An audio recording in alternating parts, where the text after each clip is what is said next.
안녕하세요. 저는 영등포 중앙교회에서 기획행정을 맡고 있는 김성중 목사입니다. 우리 쉐마 성도님들 한 주간도 평안하셨는지요? 오늘은 누가복음 14장 15절부터 24절까지 나오는 큰 잔치의 비유를 살펴보면서 함께 은혜를 나누고자 합니다.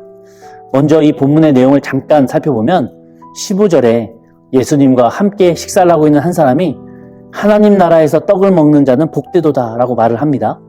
그러자 예수님께서 비유의 말씀을 시작하십니다. 16절과 17절에 어떤 부자가 큰 잔치 준비를 다 마쳐놓고 오기로 약속했었던 손님들에게 종을 보내서 이제 오시면 된다고 소식을 전합니다.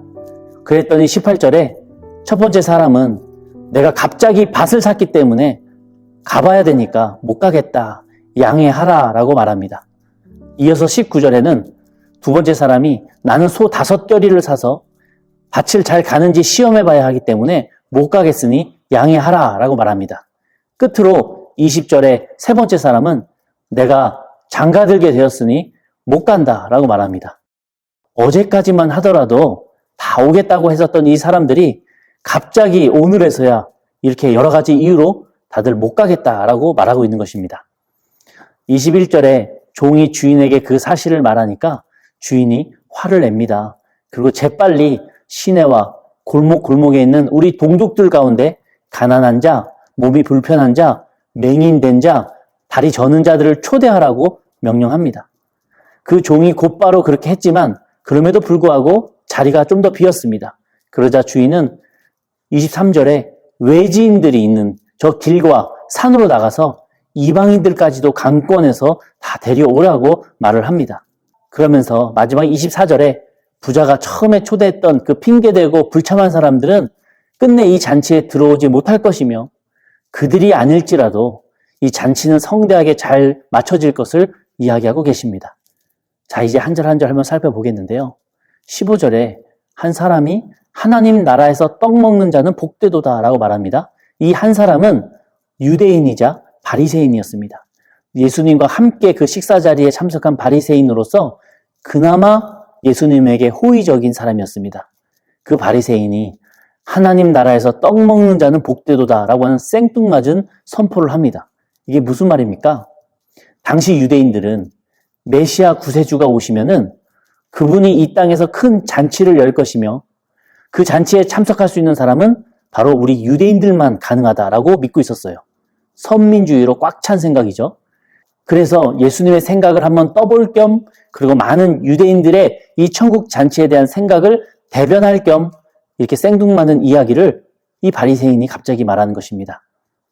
아마 예수님과 함께 그 자리에 있었던 제자들과 그 외의 사람들은 이 바리새인의 질문에 예수님께서 율법을 1.1획 어김없이 잘 지키면 그날에 우리 모두가 이 메시아와 함께 그 잔치에 참여하게 되리라 라고 하는 답변을 기대했을 것입니다. 그러나 예수님은 이 메시아 잔치와 관련해서 당시 유대 공동체가 보편적으로 생각하고 있었던 그 생각과는 전혀 다른 답변을 비유로 말씀하고 계십니다. 16절에 어떤 사람이 큰 잔치를 베풀고 많은 사람을 청하였더니 라고 말씀을 시작하세요. 메시아가 베푸실 그 잔치를 이렇게 한 부자가 베푼 잔치로 비유해서 말씀하시는 것이죠. 이 잔치를 베푼 사람은 부자 가문이고 지금 크게 축하할 만한 일이 생긴 겁니다.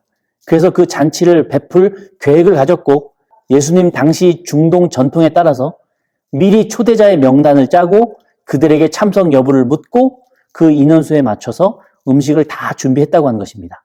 이제 잔치 당일이 되었습니다. 모든 세팅을 다 마친 이 부자는 종을 시켜서 손님들에게 이제 오시면 된다고 전하라고 말합니다. 그런데 너무 황당한 일이 벌어지죠. 모두가 똑같이 하나같이 참석을 사양하는 것입니다. 잔치에 못 가겠다고 하는 거예요. 어제까지는 꼭 참석하겠다고 약속했던 이 손님들이 오늘 음식 준비를 다 마쳐놨는데 이런저런 핑계로 못 가겠다는 겁니다. 그 핑계의 내용을 한번 보니까 첫 번째 사람은 밭을 샀답니다. 그래서 그 밭을 보러 가야 한다고 말해요. 그 이유가 잔치에 불참할 이유가 될까요? 얼핏 생각하면 이유가 될 것 같아요. 그러나 그의 말을 한번 자세히 뜯어보면 전혀 진실되지 않은 거짓말임을 알 수 있습니다.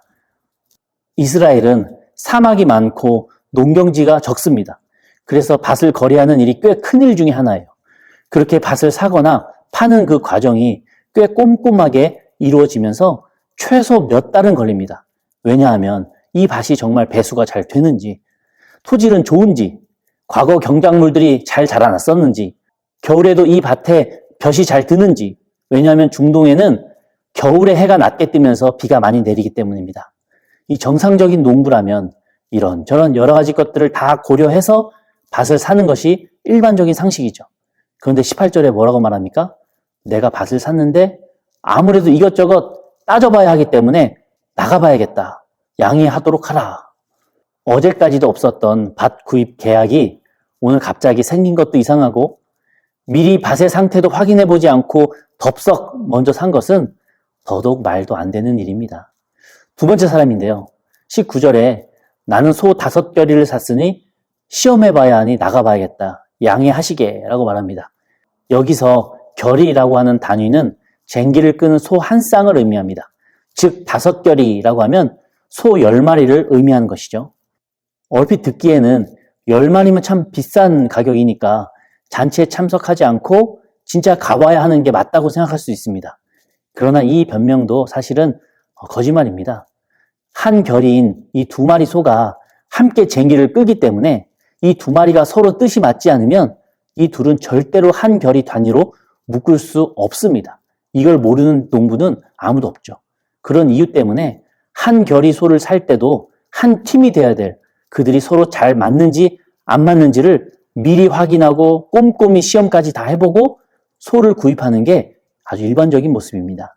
그런데 어제까지도 계획이 없었던 소 10마리 구입을 오늘 갑자기 급하게 하게 되는 것은 정말 말도 안 되는 핑계로서 오늘 잔치를 여는 이 부자를 노골적으로 공개 망신을 주기 위해서 안 가겠다고 말하고 있는 것입니다. 마지막 세 번째 사람의 핑계는 좀 민망할 정도입니다. 20절에 자신이 장가 들었으니 가지 못하겠노라 라고 말하면서 양해도 구하지 않습니다. 어제까지 없었던 장가 일정이 오늘 갑자기 생겨나게 된 것이죠. 자, 잔치에 초대받은 이 친구라고 하는 사람들이 잔치를 배설하는 이 한 명을 골탕 먹이기 위해서 작당을 하고 있는 것입니다. 아무도 없는 잔치가 되어 결국 잔치를 열지 못하게 하려는 의도죠. 이렇게 돌변한 그들의 소식을 이 부자가 들었을 때에 그 의도를 잘 알고 있기 때문에 화가 날 수밖에 없었습니다. 얼마나 실망됐겠습니까? 이 주인은 똑같이 종을 시켜서 말로 보복할 수도 있었고 이렇게 공개적으로 모욕을 당한 것을 빌미로 고소하겠다고 그들을 위협할 수도 있었습니다. 전에는 친구였는데 이제는 이들이 원수가 되어서 나를 이렇게 모욕하는구나 라고 하는 그 생각에 당황하면서도 허탈하면서도 화가 났을 것입니다. 결국 이 주인은 어떤 조치를 취했습니까? 이전에 전혀 없었던 선택을 하게 되는데 바로 이스라엘 안에 소외당하는 이들을 초대해서 지금까지 평생 맛보지 못했고 참석해보지도 못한 부자들의 그 잔치에 귀빈으로 초청하는 일이었습니다. 가난한 자, 불구, 눈먼 자, 사회적으로 약한 자들을 전부 초대합니다. 그래도 자리가 남자 유대인들이 개 취급하고 돼지 취급했던 그 이방인들까지도 초대해서 그 잔치 자리를 꽉꽉 채우게 됩니다. 초대받은 이들에게 평생에 이런 은혜가 또 어디 있겠습니까? 그렇다면 어떻게 이 부자는 그 분노를 은혜로 전환시킬 수 있었을까요? 오늘 비유의 말씀 중에 가장 극적인 변화의 순간입니다. 이 부자는 한 채의 망설임도 없이 사회적 약자와 이방인들을 잔치에 초대했습니다. 왜냐하면 이 부자는 은혜를 경험한 사람이었기 때문입니다. 내가 은혜를 덧입은 사람으로서 이 분노의 순간에도 하나님께서 무엇을 원하실지를 생각할 수 있었던 사람이었다고 하는 것입니다. 은혜에 감사할 줄 아는 사람이 그 은혜를 나눌 수도 있더라고요. 그래서 유대인들이 무시하고 멀리했던 그 이방인들과 사회적으로 약자들을 모두 초대해서 이전에 유례 없었던 민족과 계층을 뛰어넘는 모두를 위한 축제로 승화시킵니다. 이렇게 비유의 말씀이 끝이 나요. 그렇다면 예수님은 왜 이런 비유의 말씀을 하셨는가? 바로 예수님을 메시아라고 인정하지도 않고 아직 천국잔치가 열리지도 않았다고 생각하는 그 유대인들에게 이 부자가 바로 나 메시아이고 너희가 날 괴롭히고 무시하는 이 친구들이며 이미 열린 이 천국잔치에는 너희가 무시하던 사회적 약자들과 이방인들이 너희를 대신해서 초대받게 될 것이다 라고 말씀하고 계시는 겁니다. 유대 종교 지도자들은 예수님을 끝까지 거부했지만 예수님께서 여신 그 구원의 잔치를 막지 못했습니다. 예수님께서는 종교 지도자들 없이도 성대하게 그 잔치를 이어가셨고 사회적 약자와 이방인들을 구원잔치의 주인공들로 초대하셨습니다. 이것이 바로 복음이고 이 비유의 핵심 내용인 것입니다. 그렇다면 우리는 이 비유에 등장하는 인물들 중에 누가 되어야 할까요? 주인, 그의 친구들, 종, 나중에 초대받은 이들. 당연하지만 의도적으로 예수님을 거부한 그 친구들이 되어서는 안 될 것입니다. 예수님의 마음을 당황스럽고 또 아프게 하는 자들이기 때문이죠. 그렇다면 우리는 누가 되어야 합니까? 바로 주인의 뜻을 알고 전했던 종입니다. 우리도 예수님의 말씀을 충성스럽게 지키고 또 전하는 주의 자녀가 되어야 할 것입니다. 그렇게 더 많은 이들이 예수님께서 여신 그 잔치에 참여할 수 있도록 전하고 모아야 한다고 하는 것이죠. 아마 주인은 이런 생각을 했을지도 모르겠습니다. 내 종이 내가 가진 더 큰 비전을 알 때까지 시간을 주자. 그래야 비로소 내 비전이 곧 내 종의 비전이 될 테니. 주인의 비전은 확실했습니다. 더 많은 이들이 이 잔치에 참여하는 것입니다. 주인의 호의를 받을 준비가 된 사람이라면, 즉 예수님을 하나님의 아들로 믿을 준비가 된 사람이라면 예수님의 그 천국잔치에 참여할 자격이 충분하다고 하는 것입니다. 지금도 예수님의 천국잔치는 여전히 진행 중입니다. 그 잔치의 일원이자 또한 예수님의 말씀을 전하는 그 종으로서 예수님과 뜻을 함께하고 그 뜻이 이제는 내 뜻이 되어서 기쁘게 천국 구원의 잔치에 참여하는 저희가 되기를 간절히 소망합니다.